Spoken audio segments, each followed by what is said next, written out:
وَأَمَّا الَّذِينَ سُعِدُوا فَفِي الْجَنَّةِ خَالِدِينَ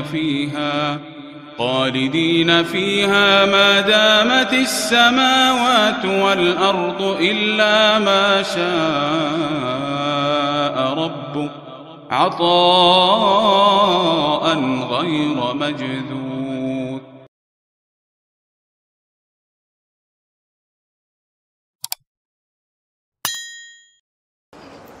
بسم اللہ الرحمن الرحیم نحمدہ ونصلی علی رسولہ الکریم اما بعد. محترم دوستوں اور بزرگوں، جیسا کہ آپ کو معلوم ہے، میں بری تعویذ گنڈوں کے سلسلے میں شریعت کی تعلیمات آپ حضرات کے سامنے رکھ رہا تھا. اس سے پہلے آپ نے یہ سنا کہ ایک جیوتشی ہوتا ہے. جیوتشی لوگ بھی مستقبل اور بھوشیہ دکھانے کے لیے بری تعویذ کا سہارا لیتے ہیں، جنتر منتر کا سہارا لیتے ہیں. اسلام اس کو بھی ناجائز ٹھہراتا ہے. نبی کریم صلی اللہ علیہ وسلم کی متعدد روایتوں میں یہ مضمون ہم کو ملتا ہے کہ آپ نے کاہنوں کے پاس جانے کو منع فرمایا، اور جو کاہن کے پاس اور جیوتشی کے پاس جاتا ہے، نبی کریم صلی اللہ علیہ وسلم پر اترے ہوئے کلام اور اللہ تعالیٰ کے قرآن کا اس نے کفر کیا، جیسا کہ اس سے پہلے میں نے آپ کو بتایا. ایسا ہی ایک اور تعویذ گنڈا ہے، وہ ہے نجومی پنا. ہماری اردو کے اندر تو نجومی جیوتشی کو ہم لوگ کہتے ہیں، اس کا سیدھا ترجمہ ہم لوگ جیوتش کر لیتے ہیں.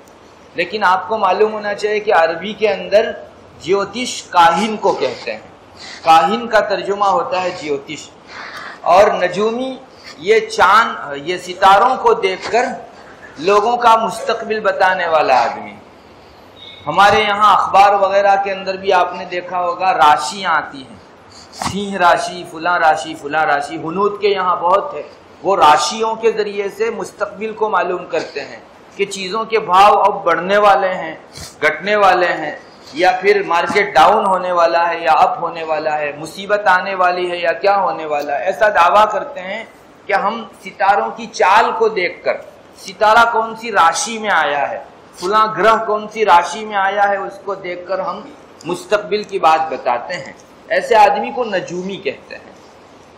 ایسے نجومی کے پاس جانا اور اس کی تعلیمات سے فائدہ اٹھانے کی نیت سے جانا یا ایسے ہی جانا، اس کو بھی اسلام پسند نہیں کرتا.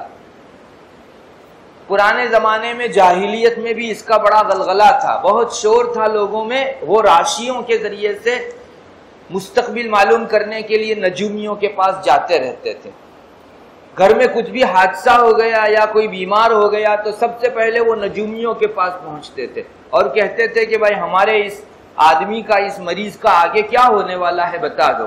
حالانکہ یہ چیز تو اللہ کے علاوہ اور کوئی نہیں جانتا. یہ سیاروں کا اور ستاروں کا اور گرہوں کا خاص راشی میں آنا، اس کی ذاتی کوئی تاثیر نہیں ہے.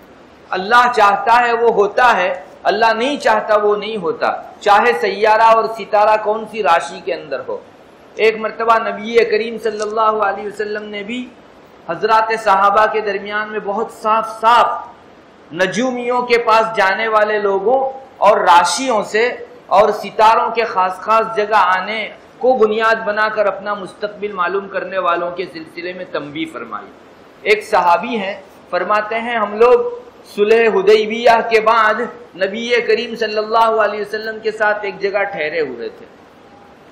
پوری رات بارش ہوئی. بارش ہونے کے بعد جب فجر کی نماز کے لیے نبی کریم صلی اللہ علیہ وسلم تشریف لائے تو آپ نے نماز پڑھائی ہم لوگوں کو. فجر کی نماز ہو جانے کے بعد آپ ہماری طرف متوجہ ہو کر بیٹھ گئے اور آپ نے فرمایا کہ تم کو پتا ہے تمہارے رب نے کیا حکم دیا، کیا بتایا؟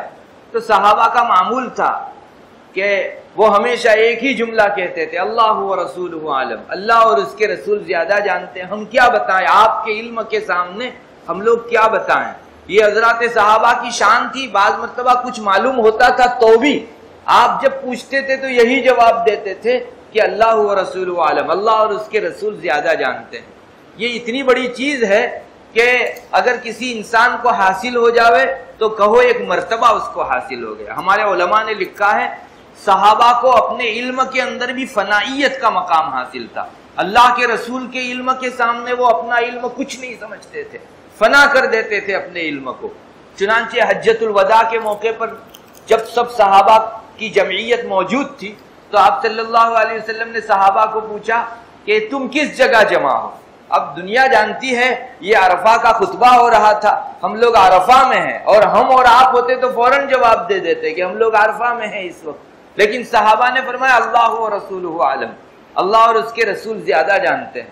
علماء لکھتے ہیں یہ صحابہ کی فنائیت تھی، انہوں نے اپنا علم فنا کر دیا تھا کہ اللہ ممکن ہے اللہ کے رسول صلی اللہ علیہ وسلم کوئی نیا نام دینے والے ہوں اور ہم لوگ اپنی طرف سے عرفہ کا نام بول دیں کہ ہم میدان عرفات میں ہیں، کچھ نہیں بولے۔ صحابہ نے فرمایا اللہ و رسول عالم، جانتے ہو کون سے مہینے میں اس وقت تم چل رہے ہو؟ سب کو معلوم تھا ذی الحج کا مہینہ تھا، حج کے دن تھے، لیکن صحابہ نے جواب میں کہا اللہ و رسول عالم۔ یہ حضرات صحابہ کی فنائیت کی بات تھی کہ وہ اپنا علم اللہ کے رسول کے علم کے سامنے کچھ نہیں سمجھتے تھے۔ تو بہرحال آپ صلی اللہ علیہ وسلم جب یہاں بھی فجر کے بعد حضرات صحابہ کی طرف متوجہ ہوئے اور پوچھا کہ جانتے ہو تمہارے رب نے کیا کہا؟ اب یہ تو اللہ کے رسول کے علاوہ اور کوئی نہیں بتا سکتا، کیونکہ ان پر وحی آتی ہے تو وہی جان سکتے ہیں کہ کل رات اللہ تعالیٰ نے کیا ارشاد فرمایا۔ صحابہ نے جب یہ جواب دیا کہ اللہ رسول زیادہ جانتے ہیں کہ اللہ تعالیٰ کا کیا ارشاد ہوا، تو آپ صلی اللہ علیہ وسلم نے فرمایا کہ تمہارے رب نے یہ کہا کہ آج میرے بندوں میں سے بعض لوگ تو مجھ پر ایمان لانے کی حالت میں صبح کریں گے اور دوسرے بعض لوگ میرے ساتھ کفر کرنے کی حالت میں صبح کریں گے۔ نبی کریم صلی اللہ علیہ وسلم نے فرمایا آج جو صبح کریں گے سب بندوں پر صبح ہوتی ہے، سب جاگتے ہیں، لیکن میرے بعض بندے وہ ہیں جو ایمان کی حالت میں صبح کریں گے اور بعض بندے وہ ہیں جو کفر کی حالت میں صبح کریں گے۔ رسول اللہ صلی اللہ علیہ وسلم نے آگے خود تشریح فرمائی کہ رات کو بارش ہوئی، ابھی بارش ختم ہو گئی، تو جن بندوں نے یہ کہا کہ بارش اللہ کے فضل سے اور اس کی رحمت سے ہوئی، تو وہ لوگ تو اللہ فرماتا ہے، حدیث قدسی ہے، وہ لوگ تو مجھ پر ایمان لانے والے ہیں اور ستاروں کا انکار کرنے والے اور ستاروں سے کفر کرنے والے ہیں۔ لیکن رات کو جو بارش ہوئی اس بارے میں جن لوگوں نے زبان سے یہ کہا کہ فلاں سیارہ فلاں گرہ میں آیا، فلاں جگہ آیا، راشی کی وجہ سے بارش ہوئی، تو وہ میرے ساتھ کفر کرنے والے ہیں اور ستاروں پر ایمان لانے والے ہیں۔ یہ نبی کریم صلی اللہ علیہ وسلم نے ارشاد فرمایا۔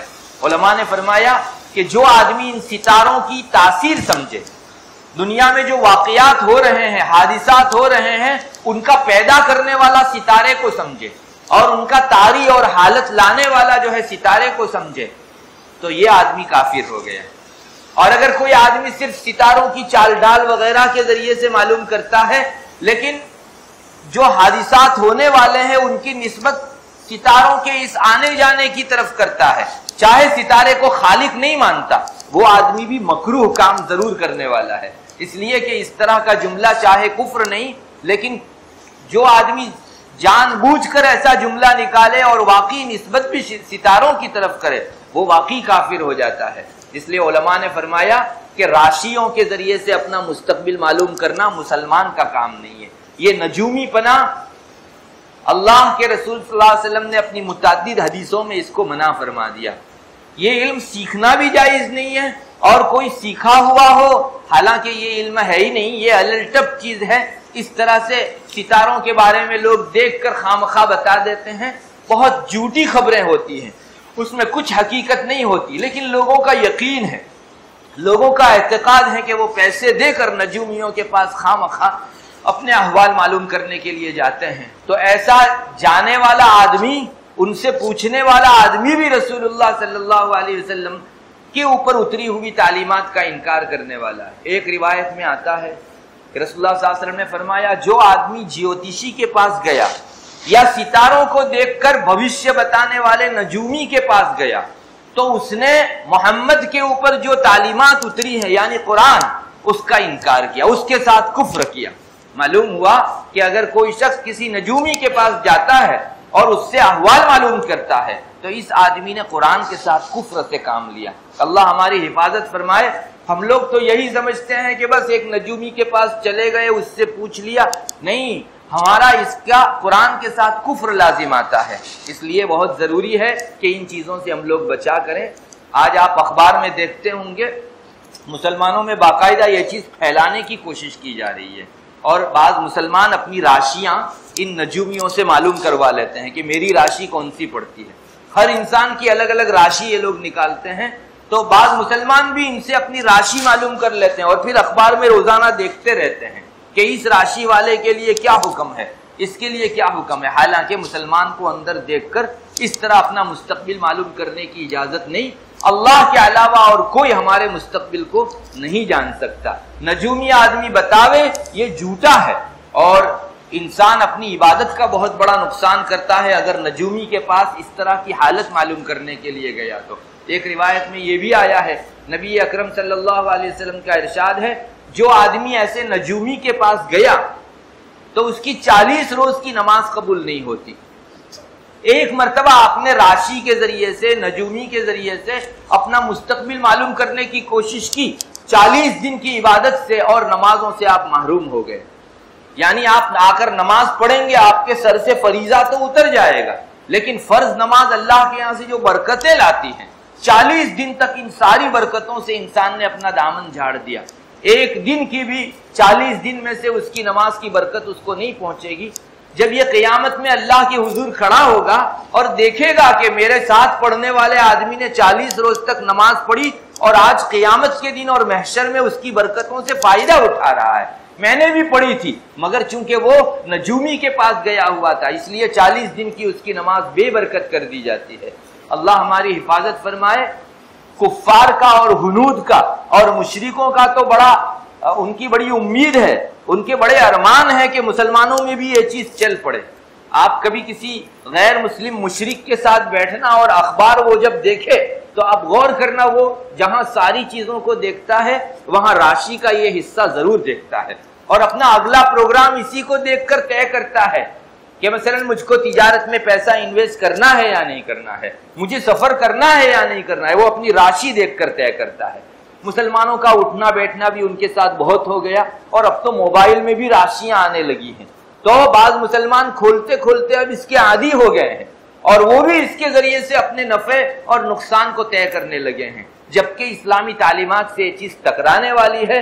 کسی نجومی کے پاس جانا بھی نہیں چاہیے اور اس سے اپنے احوال معلوم بھی نہیں کرنے چاہیے، بلکہ جب ان راشیوں پر ہماری نظر گزرے تو ہمارے دل کا یہ جذبہ ہونا چاہیے کہ یہ سب کفر کی چیزیں ہیں، ہمارے رب تعالیٰ کو ناراض کرنے والی چیز ہیں، اور دعا بھی کرے اللہ ان اخباروں میں سے یہ کفریات نکل جائیں، تو انشاءاللہ کبھی بھی آپ اس سے متاثر نہیں ہوں گے، اور مسلمانوں میں جو راشیوں سے اپنا مستقبل معلوم کرنے کا مزاج چل پڑا ہے ہم انشاءاللہ اس کے شکار نہیں ہوں گے۔ بعض لوگ تو اب اس کو حاصل بھی کرنے لگے ہیں، سیکھنے بھی لگے ہیں۔ ہمارے ہندوستان میں آپ کو معلوم ہونا چاہیے کہ ہنود کے جو علوم تھے ان کے لیے اب مستقل یونیورسٹیاں قائم کی جا رہی ہیں۔ گزشتہ ہفتے میں اخبار کے اندر ایک اور یونیورسٹی کے قائم ہونے کا اعلان تھا۔ ان کے علوم کیا ہے؟ یہی نجوم اور کہانت اور جیوتشی پنا۔ تو اللہ نہ کرے کہیں کوئی مسلم اسٹوڈنٹ جو ہے وہاں اگر اپلائی ہو جائے اور ان جگہوں کے اوپر نجومیت حاصل کرنے کے لیے چلا جائے تو اس نے اپنے ایمان کے ساتھ کھلواڑ کیا اور بہت بڑا خطرہ اپنے سر لے کر لوٹا۔ راشی کا علم حاصل کرنے کی اجازت نہیں ہے، نجومی پنا سیکھنے کی بھی اجازت نہیں ہے، یہ جادو ہی ہے۔ نبی کریم صلی اللہ علیہ وسلم کا ایک ارشاد ہے جس میں آپ نے فرمایا کہ جس آدمی نے یہ نجومی والے علم میں سے کچھ بھی حاصل کیا تو اس نے جادو کا علم حاصل کیا، اور جتنا آگے بڑھتا جائے گا وہ جادو کے علم میں آگے بڑھتا چلا جائے گا۔ یہ نبی اکرم صلی اللہ علیہ وسلم کا ارشاد ہے۔ اس لیے نجومی پنا اور جادوگری وہ دونوں ایک ہی ہے، یعنی اللہ کو ناراض کرنے والے علوم ہے، انسان کو ایمان سے باہر نکال کر کافر بنا دینے والے علوم ہیں۔ یہاں رک کر تھوڑا سا یہ بھی معلوم کرنا چاہیے کہ دیکھو، ایک تو کھگوڑ شاستر ہے جس کو ہم لوگ کھگوڑ شاستر کہتے ہیں، فلکیات، آسمان کے ستارے ہیں، سیارے ہیں، اور ان سب چیزوں کو دیکھ کر بعض لوگ چیزیں طے کرتے ہیں، لیکن نسبت اللہ ہی کی طرف کرتے ہیں کہ بھائی اللہ نے چاہا اس لیے۔ جیسے ہم لوگ کہیں کہ بادل آ گئے ہیں اس وجہ سے بارش ہوگی، بادل کی تاثیر نہیں ہے بارش لانے میں، لیکن ایک علامت ہے بادل کہ عام طور پر بادل آئے اور ٹھنڈی ہوا چلے تو اس کے بعد بارش ہوتی ہے۔ تو اگر کوئی آدمی کھگوڑ شاستر پڑھتا ہے تو وہ نجومی پنا نہیں ہے، اس لیے کہ نجومی پنا ایک اور علم ہے، کہ جس کو یہ لوگ مستقبل کے احوال معلوم کرنے کا ذریعہ بناتے ہیں. کھگوڑ شاستر میں ایسا نہیں ہوتا. ہاں البتہ کھگوڑ شاستر میں اور فلکیات میں اگر کوئی آدمی ان علامتوں ہی کو تاثیر والا سمجھے کہ بادل نے بارش برسائی یا یہ چیز خود اثر کرنے والی اللہ کی طرف نسبت نہ کرے تو پھر اس انسان کے لیے وہ علم حاصل کرنا جائز نہیں ہے، اس لیے کہ یہ بجائے اسلام کے کفر کی طرف آگے بڑھ رہا ہے. بہرحال ہمارے لیے بہت ضروری ہے، اس حدیث شریف میں نظر کرنے سے معلوم ہوتا ہے آپ صلی اللہ علیہ وسلم کے کہنے کا خلاصہ یہ تھا کہ اگر کوئی آدمی اسباب ہی کو مؤثر حقیقی سمجھے، حقیقی تاثیر حکم لانے میں اسباب کی ہے ایسا سمجھے، تو پھر یہ اپنے ایمان سے ہاتھ دھو بیٹھے گا. اور اگر اسباب کو اسباب کے درجے میں رکھے، اس کی طرف قطعی نسبت نہ کرے، تو پھر اس کی گنجائش دنیا دار الاسباب ہے، ہر کام سبب کے تحت ہوا کرتا ہے. تو ایسا آدمی اگر سبب کی طرف نسبت کرے، جیسے ہم لوگ یہ کہیں کہ آج بادل بہت چڑھ آئے تھے بارش ہو گئی، لیکن حقیقی مؤثر اللہ کو سمجھے کہ اللہ کے حکم سے بارش ہوئی، تو یہ آدمی کفر کا جملہ بولنے والا نہیں کہا جائے گا. اسباب کی طرف نسبت کی جاتی ہے، اگرچہ اللہ کے نیک بندے وہ ہیں کہ جو اسباب کی طرف بھی نسبت کرنے کو پسند نہیں کرتے. اور اللہ کے یہاں خالص توحید کے سلسلے میں بڑوں کی پکڑ بھی اسی طرح ہوتی ہے. بہت مشہور واقعہ ہے، میں اس سے پہلے بھی شاید سنا چکا. وہ ایک بزرگ تھے، اس دنیا سے رخصت ہوئے، اللہ کے پاس ان کو کھڑا کیا گیا. اللہ نے پوچھا کیا لائے ہو؟ تو بزرگ نے سوچا کہ میں اپنے اعمال پیش کروں، اس میں غلطیاں نکلے تو اس سے بہتر اپنی توحید پیش کرتا ہوں، چونکہ اللہ کے علاوہ میں نے کسی اور شخص کو جو ہے معبود مانا ہی نہیں ہے. تو وہ بزرگ نے کہا اے اللہ میں آپ کے لیے توحید لے کر آیا ہوں. تو اللہ تعالیٰ نے فرمایا وہ دودھ والی رات یاد ہے تم کو؟ اصل میں وہ بزرگ نے رات کو ایک مرتبہ زندگی میں دودھ پیا تھا، تو دودھ پینے کے بعد ان کے پیٹ میں درد ہو گیا، تو ان کی زبان سے یہ جملہ نکل گیا کہ آج دودھ پیا تھا نا اس لیے پیٹ میں درد ہوا. تو اللہ تبارک و تعالیٰ نے اس کو لے کر پکڑ کی کہ دودھ والی رات یاد ہے؟ پیٹ کا درد میں نے میری تقدیر کے تحت تم کو دیا تھا، اور تم نے دودھ کی طرف نسبت کی تھی کہ دودھ کی وجہ سے پیٹ میں درد ہوا. حالانکہ یہ سبب کے درجے میں تھا، چلتا ہے، لیکن اللہ کے نیک بندوں کے یہاں جو ہے پکڑ بہت زیادہ ہوا کرتی ہے. حسنات الابرار سیئات المقربین مشہور جملہ ہے عربی کے اندر کہ جو نیک لوگ ہیں ان کی نیکیاں اللہ کے بہت قریب بندوں کے حق میں جو ہے وہ برائیاں شمار ہوتی ہے، ان سے بہت بڑی چیز مانگی جاتی ہے، بہت بڑی چیز چاہی جاتی ہے. بہرحال اسباب کی طرف نسبت بھی ہم لوگوں کو چاہیے کہ آہستہ آہستہ ہم کم کریں، اور ہر چیز کے اندر ہم کو ہمارا رب یاد رہے. اللہ تبارک و تعالی ہم سب کو ایسے برے علوم سے محفوظ فرماوے. وآخر دعوانا الحمدللہ.